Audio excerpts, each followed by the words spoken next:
ధన్వంతరియే నమః. నా పేరు professor doctor T Venugopalarao, Ojas Ayurvedic center, Chikkadpally, Hyderabad. Friends, అనిద్ర అంటే ఇన్సోమ్నియా, నిద్ర పట్టకపోవడం అనే సమస్య ఈ మధ్య కాలంలో వయస్సుతోని సంబంధం లేకుండా ఎంతో మందిని బాధించే ఒక అనారోగ్య సమస్యగా మారింది. మనందరికీ తెలుసు, మన ఇంట్లో వాళ్ళకే ఈ సమస్య ఉండవచ్చు, మన చుట్టుపక్కల ఉన్న మన రిలేటివ్స్ కానీ లేకపోతే మన ఫ్రెండ్స్లో కానీ ఈ సమస్య కామన్గా మనం చూస్తూనే ఉంటాం. అయితే ఈ అనారోగ్య సమస్య అయిన ఈ అనిద్రని మనము ఆయుర్వేద పరంగా ఎలా ఎదుర్కోవాలి, దీనికి శాశ్వత పరిష్కారాలు ఉన్నాయంటే మనం తప్పకుండా ఉన్నాయి. మనం చూద్దాం ఇప్పుడు దాని గురించి. డియర్ ఫ్రెండ్స్, దీని కొరకు మనకు ముందుగా అనిద్ర అనే సమస్యకు ఏదో నిద్ర రావడానికి ఏదో చిట్కా వైద్యం పనికిరాదు. ఎందుకంటే అనిద్ర అనేది ఆయుర్వేద పరంగా మనకి దోషాల యొక్క ఇంబ్యాలెన్స్ వల్ల, దోషాల యొక్క ప్రకోపాల వల్ల మనకి ఈ అనిద్ర సమస్య వస్తుంది. ముఖ్యంగా అనిద్ర కూడా మనకి 3 రకాలుగా ఉంటుందన్నమాట ఆయుర్వేద పరంగా. ఒకటి అనిద్ర, తర్వాత అల్పనిద్ర, తర్వాత నిద్రానాశ. ఈ 3 రకాల కండిషన్స్ ఉంటాయన్నమాట. సో అనిద్ర అంటే ఏంటి అంటే నిద్ర సరిగా పట్టకపోవడం. అంటే కొంతమందికి కలత నిద్ర అంటారు కదా, వాళ్ళు చూస్తే నిద్ర పోయినట్టే ఉంటారు కానీ పూర్తి మనకు అంటే రిలాక్సేషన్తో కూడిన నిద్ర రాదనమాట. దాన్ని అనిద్ర అంటారు. తర్వాత అల్పనిద్ర అంటే పడుకున్న తర్వాత కొద్దిసేపు మాత్రమే నిద్ర పడుతుంది, మళ్ళీ మెలక అవుతుంది. ఆ మెలక ఉండే పీరియడ్ చాలాసేపు ఉండి మళ్ళీ నిద్ర పడుతుంది. నిద్రపోయే పీరియడ్ కూడా చాలా తక్కువ ఉండదు, అర్ధ గంటలో 30 గంటలు లేకపోతే 1 గంటలో నిద్ర పడుతుంది, మళ్ళీ మెలక అవుతుంది అనమాట. దీన్ని అల్పనిద్ర అంటారు. మూడవది నిద్రా నాశం అంటారు. అంటే ఏమాత్రం నిద్ర పట్టకపోవడం, ఎన్ని ప్రయత్నాలు చేసినా మనకు మనశ్శాంతితోని ఉన్నా కానీ, మనశ్శాంతి లేకున్నా కానీ, లేకపోతే ఏ ప్రయత్నం చేసినా కానీ నిద్ర రాకపోవడం నిద్రా నాశం అంటారు. సో అనిద్రకి కారణము వాత దోషం యొక్క ప్రకోపం, అల్పనిద్రకు పిత్త దోషం యొక్క ప్రకోపం. అదేవిధంగా నిద్రానాశానికి కఫదోషం యొక్క క్షీణం అంటే కఫక్షయము అంటారు. కఫక్షయం వల్ల పూర్తిగా నిద్ర రాకుండా పోతుంది. ఇది దోషాలకును ఈ రకరకాల నిద్ర వేరియేషన్స్ అంటారు కదా, వీటికి ఇంత సంబంధం అనమాట. నేను ఇవన్నీ ఎందుకు చెప్తున్నానంటే అందరికీ మీకు సార్ మీరు కొంతమంది నేను కామెంట్ చూస్తుంటాను ఆ వీడియోలో, సోది ఎక్కువ చెప్తున్నారు సార్ అని. నేను చెప్పేది సోది కాదు ఫ్రెండ్స్, నేను చెప్పేది సైన్స్. మనం సైన్స్ అర్థం చేసుకున్నప్పుడే దాని యొక్క సొల్యూషన్ అనేది కరెక్ట్గా ఉంటుంది. గుడ్డిగా పోయే వైద్యం కాదు ఆయుర్వేదము. కాబట్టి దోషాలను మనము బేస్ చేసుకొని చేసే ట్రీట్మెంట్ ఆయుర్వేదము. కాబట్టి ఒక్కొక్క కండిషన్కి ఒక్కొక్క దోషం యొక్క సంబంధం ఉంటుంది. కాబట్టి ఆ దోషంకు సంబంధించిన మందులు వాడితేనే మీకు ఈ నిద్రలేమి సమస్య, ఇన్సోమ్నియా అనే సమస్య అనేది తగ్గుతుంది. అయితే ఫస్ట్ మనము అనిద్ర వాత ప్రకోపం వల్ల వస్తుందని చెప్పాం కదా. అయితే దీనికి ఏ విధంగా మనం మందులు వాడాలి అంటే దీంట్లో మనం వాడాల్సింది ఏంటంటే అశ్వగంధ. ఎవరికైతే వాత ప్రకోపం వల్ల అనిద్ర సమస్య అనేది ఉంటుందో వాళ్ళకి చాలా ఉపయోగపడేది అశ్వగంధ చూర్ణం. మామూలుగా మార్కెట్లో దొరికే అశ్వగంధ పొడి తీసుకోండి, లేదా మీరు తెచ్చుకొని పొడి చేసుకునైనా వాడండి. మంచి క్వాలిటీ తీసుకోండి. ఆ అశ్వగంధ పొడి రోజుకు 1 టీ స్పూన్ రాత్రి పడుకునేటప్పుడు, అంటే డిన్నర్ చేసిన తర్వాత 1 గంట వ్యవధి ఇచ్చి, మినిమం 1 గంట వ్యవధి ఇచ్చిన తర్వాత 1 అరకప్పు గోరువెచ్చటి పాలు, ఆ పాలు ఆవు పాలైన పర్వాలేదు, గేదె పాలైన పర్వాలేదు. డయాబెటీస్ ఉన్నవాళ్ళు షుగర్ లేకుండా తాగండి. డయాబెటీస్ లేని వాళ్ళు కొంచెం షుగర్ కానీ బెల్లం పొడి కానీ మీకు 1/2 టీ స్పూన్ నుంచి 1 టీ స్పూన్ వరకు మీకు టేస్ట్కి తగ్గట్టు కలుపుకొని తాగండి. తాగి మీరు పడుకుంటే మీకు నిద్ర రావడం మొదలవుతుందనమాట. అది మొదటి రోజే మనకి ఈ రిజల్ట్ కనపడదు. మీరు రోజు క్రమం తప్పకుండా వాడుతుంటే మనకి ఆ దోషం యొక్క ప్రకోపం తగ్గి తద్వారా మీకు నిద్ర వస్తుంది. సార్ నేను ఇప్పుడు ఈరోజు వాడినా నాకు నిద్ర రాలేదు అంటే దానికి మనం ఏం చెప్పలేము అనమాట. ఎందుకంటే ఆ దోష ప్రకోపం తీవ్రత ఎక్కువ ఉన్నప్పుడు మందు పనిచేయడానికి టైం పడుతుంది. అంత టైం మనకి ఇవ్వాలన్నమాట. మీరు చాలా ఓపికగా మందులు వాడుతూ ఉండండి.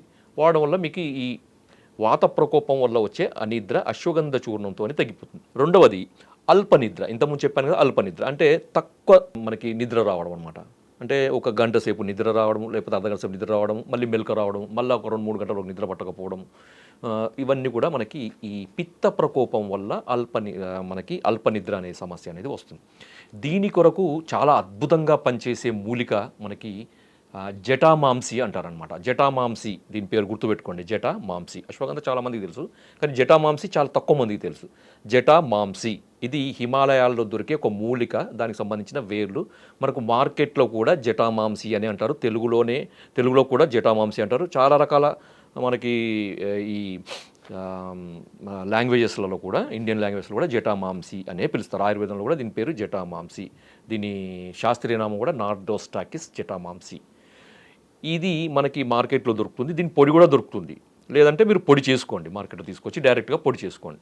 పొడి చేసుకున్న తర్వాత ఇది కూడా సేమ్ ఇంతకుముందు నేను చెప్పాను కదా అశ్వగంధ ఎలా వాడాలో అలాగనే పాలలో కలుపుకొని తాగండి. మీకు ఈ పిత్త ప్రకోపం వల్ల వచ్చే ఈ అల్పనిద్రత అనే సమస్య అనేది పూర్తిగా తగ్గిపోతుంది.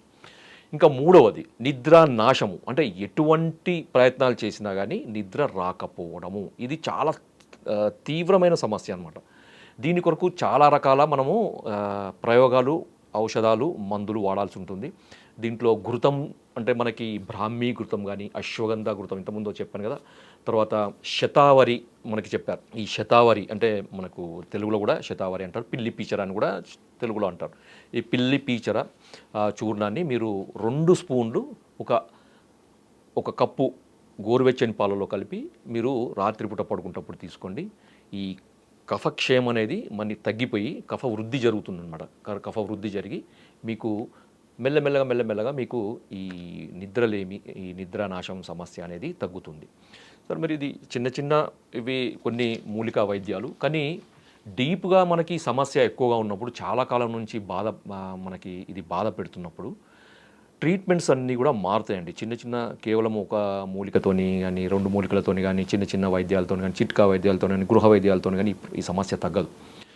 దీనికి ఆయుర్వేదంలో ఇంకా పరిష్కారాలు ఏమున్నాయంటే తక్రధార, తైలధార అని ధారా ట్రీట్మెంట్ అని ఆయుర్వేదంలో చెప్పారనమాట. ధార అంటే ఒక అద్భుతమైన ఆయుర్వేద పరీక్ష.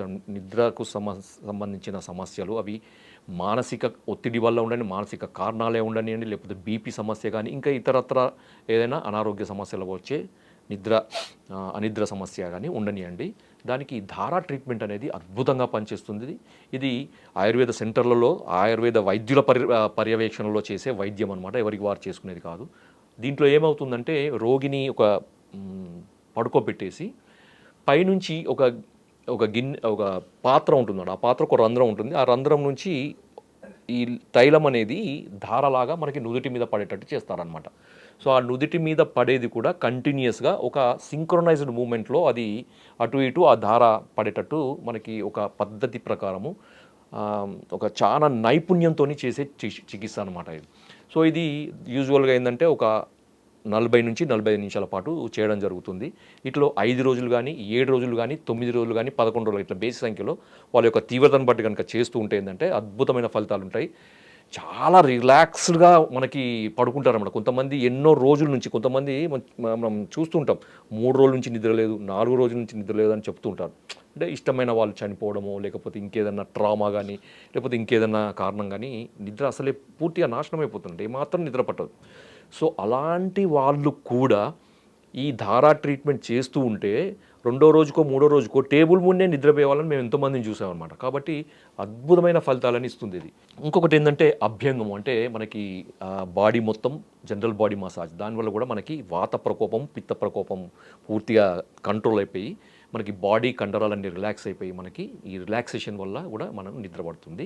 తర్వాత పాదాభ్యంగం, ప్రతిరోజు కూడా పడుకునేటప్పుడు పాదాలకి, అరిపాదాలకి ఆవ నూనె కానీ, లేకపోతే మంచి కొబ్బరి నూనె కానీ, ఆముదం కానీ బాగా ఒక 5 నుంచి 10 నిమిషాలు బాగా మసాజ్ చేసుకొని తర్వాత తుడిచేసి పడుకోండి.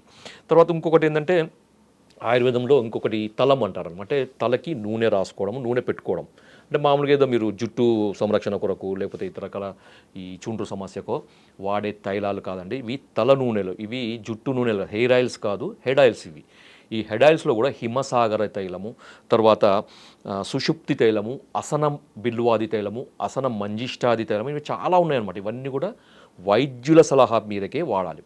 తర్వాత బృహత్ బ్రహ్మి వటి అని కూడా ఒకటి ఆయుర్వేదంలో చెప్పారు. దీంట్లో మనకి ఏమంటే బంగారం యొక్క భస్మము, స్వర్ణ భస్మము అంటారనమాట. స్వర్ణ భస్మం యొక్క మిశ్రణం ఉంటుంది కాబట్టి కొంచెం కాస్ట్లీ ఉంటుంది, కానీ దీర్ఘకాలంగా మనకి ఇతరత్ర బ్రెయిన్కు సంబంధించిన సమస్యల వల్ల ఈ సెంట్రల్ నర్వస్ సిస్టమ్ అంటారు కదా, బ్రెయిన్కి సంబంధించిన నర్వస్ సిస్టంలో వచ్చే మార్పుల వల్ల వచ్చే ఈ నిద్రలేమి సమస్యకి ఇది అద్భుతంగా పనిచేస్తుంది. తర్వాత యోగేంద్ర రసాన్ని, తర్వాత ఇంకా చాలా రకాల ఆయుర్వేద మందులు మనకి ఉన్నాయి ఈ నిద్రలేమి సమస్య పోగొట్టుకోవడానికి. కాబట్టి మిత్రులారా, మీరు నిద్రలేమి సమస్యను మీరు తేలికగా తీసుకోకండి. ఇది చిట్కా వైద్యంతోనో లేకపోతే ఇంకేదో సింపుల్ రెమెడీస్తోనో పోవాలనే ఆలోచన చేయకుండా ఆయుర్వేద వైద్యులను సంప్రదించి వాళ్ళ పర్యవేక్షణలో, వాళ్ళ సలహా మేరకు ఆయుర్వేద వైద్యుల పర్యవేక్షణలో కనుక మీరు ట్రీట్మెంట్ తీసుకుంటే ఈ నిద్రలేమి సమస్య అనేది శాశ్వతంగా పరిష్కారం అవుతుంది. ఎందుకంటే నిద్రాయతనం సుఖం దుఃఖం పుష్టికార్ష్య బలాబలం వృషతా క్లీబత జ్ఞానమజ్ఞానం శరీరం అని అన్నారు. అంటే ఒక నిద్రను ఆయనము అంటే నిద్రను బేస్ చేసుకొని సుఖము దుఃఖము కానీ, లేదా పుష్టి కార్షము అంటే శరీరం యొక్క పుష్టి అంటే మంచి బలంగా ఉండడానికి, పుష్టిగా ఉండడానికి, లేకపోతే క్షీణించిపోవడానికి కూడా కారణం నిద్రనే. తర్వాత బల అబలం అన్నారు, అంటే బలంగా ఉండడానికి బలహీనం, కార్షత అబలం అంటే నీరసించిపోవడానికి కూడా మనకి ఇది నిద్రనే కారణం. అంటే నిద్ర లేకపోవడం వల్ల నీరసము, మంచి నిద్ర వల్ల పుష్టి, తర్వాత సుఖము, ఇవన్నీ కూడా వస్తాయి. తర్వాత వృషతా క్లీబత అన్నారు, అంటే మనకి పొటెన్సీ అనమాట. ఈ పొటెన్సీ అనేది కూడా నిద్ర మీద ఆధారపడి ఉంటుంది. నిద్ర లేని వాళ్ళకి పొటెన్సీ తగ్గుతుంది, మంచి నిద్ర ఉన్న వాళ్ళకి పొటెన్సీ పెరుగుతుంది. తర్వాత జ్ఞానము అజ్ఞానము, తర్వాత మనకి జ్ఞానము తర్వాత అంటే మీకు తెలుసు, అజ్ఞానం అంటే మీకు తెలుసు. అజ్ఞానం అనేది మనకు నిద్ర లేమి వల్ల, జ్ఞానం అనేది మంచి నిద్ర వల్ల కలుగుతుంది. కాబట్టి మిత్రులారా, మనకు త్రయోపస్తంభాలని ఆయుర్వేదంలో చెప్పారన్నమాట. అంటే ఆహారము, నిద్ర, బ్రహ్మచర్యము. మనకి శరీరానికి ఆహారము ఎంతైతే ముఖ్యమో మన మనస్సుకి నిద్ర కూడా ఆహారం అన్నమాట. శరీరానికి మనం తీసుకునే ఫుడ్ ఏ విధంగానైతే ఉపయోగపడుతుందో మన మనస్సుకి కూడా ఈ నిద్ర అనేది ఒక ఆహారంలాగా పనిచేస్తుంది. ఆహారం తగ్గినప్పుడు రకరకాల సమస్యలు వస్తాయి. మనం తీసుకునే ఆహారం వల్ల తగ్గితే మనకి శరీరానికి ఏ విధంగా సమస్యలు వస్తాయో, సరైన నిద్ర లేకపోవడం వల్ల మనకి ఎన్నో రకాల మానసిక రోగాలు, ఆ మానసిక రోగాలు కూడా శారీరక రోగాల మీద ప్రభావం చూపే అవకాశం ఉంది. కాబట్టి మిత్రులారా, ఇప్పుడు నేను చెప్పిన విధంగా నిద్రకు సంబంధించిన సమస్యలకు మీరు పరిష్కార మార్గాలు ఆచరించండి. జై ఆయుర్వేద.